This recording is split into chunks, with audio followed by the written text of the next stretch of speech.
Yep, it's October 6th, and that's another day for another video.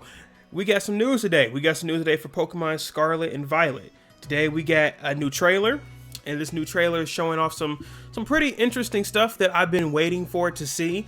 I really hope this game is not going to be like the other game, which I will not mention how booty poor it was. Now let me get this straight. If you are soft to spoilers, do not watch this video. I know a lot of you guys say, hey, I don't want to see this, I don't want to see that until the game comes out. That's fine, but I don't want to be blamed because I showed it to you. So if you're soft to spoilers, don't watch this video. Now, if you are still here, hello, how you doing? Now, I want to get this out of the way first. I've played every single Pokemon mainstream game from Red and Blue all the way to Sword and Shield. So I'm hoping they're going to make new changes to Scarlet and Violet, but my expectations aren't there, right? However, the things that I am seeing, they're doing some small things, and I jotted down about 4-5 different things I want to talk about in this video. So if you want to see more of these videos, these news videos, thoughts videos, like, comment, subscribe, show some love to this channel. Let's go ahead and jump in. Now, the first thing we want to talk about is what this Jigglypuff was doing right here. They emphasized that the Jigglypuff was glowing inside the hub world. And that's interesting because it seems as if any Pokemon that is glowing within the hub world, most likely, and this is just opinion based, it seems like this is what they're saying, most likely that they have a different type of terrestrialization form that's different from their actual normal form. If you don't know what I'm talking about, Jigglypuff is a fairy and normal type. So it seems as if every single Pokemon in this world can terrestrialize, but it will usually terrestrialize to its main typing. So I assume for Jigglypuff that would be normal. However, there are Pokemon that can actually terrestrialize into a new typing. So this Jigglypuff here that was shining in the hub world can actually terrestrialize into a water type.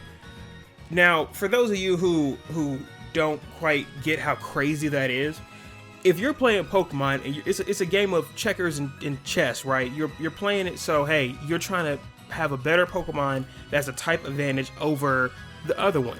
So if the Pokemon can instantly just switch typings and you can't really tell how or what it's going to be, that's insane. And they didn't show the percentages, but it doesn't seem it's too hard to find them. So for example, I could be walking around the hub world and oh my goodness, there's a Ninetales here that's usually a fire type. But when it terrestrializes, let's say it's going to be, I don't know, a ground type.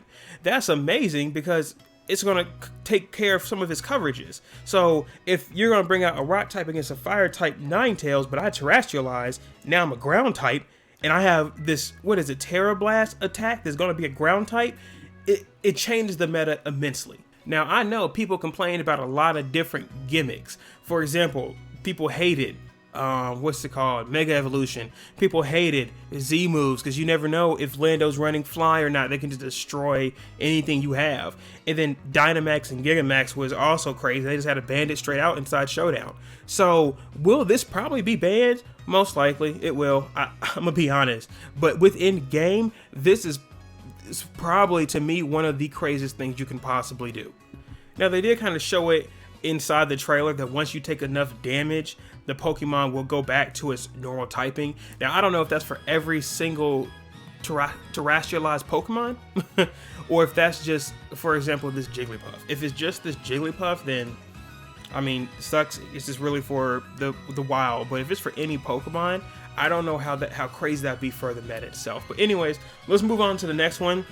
I want to talk about how Pokemon can fight by themselves without you. Now, if you've been playing Pokemon for quite some time, you know I go into battle inside grass, the Pokemon appears after a little cutscene, and then I can do the fight. It's annoying because when you're trying to train or EV train or something like that, it takes too long. But now it seems as if you can go ahead and tell your Pokemon to go ahead and fight, and when they go fight, you don't have to stop everything you're doing. It just does a fight quickly and it's done. Now, I do wonder what the difference is that you can do this or not. Is it because it's a wild Pokemon, or is it because it's a level difference between yours and the enemy Pokemon? I don't quite know what's the change when you can and cannot do that. But even so, if you're telling me I can go train my Pokemon without actually having to fight, that's amazing. And even better, you can go send a Pokemon to go get items for you. I'm not trying to run over there and go get that Pokeball that's sitting next to there that has like a TM or maybe a full heal that's even more useless, right? So instead, my Pokemon can go get it. I don't have to do anything. That is a very, very good change. Now, what I'm kind of not sure is a good change is for Rigorath. Listen, I'm not hating. It is not a bad change, but it's just something about Rigorath that doesn't hit right. I mean, when Girafarig came out and it showed Girafarig was the Pokemon that had two faces, basically one on, of course, his head and one on the tail. It was different. It was never a good Pokemon, but it was cool. But now it's showing that the tail has consumed its head. I really hope Pokemon gives a good reason as to why that happened, but for Rigorath, kind of looks dumb. I don't know. It doesn't hit right. I wish they changed its typing to maybe Dark and Psychic or something like that. It still be a normal Psychic doesn't make sense to me.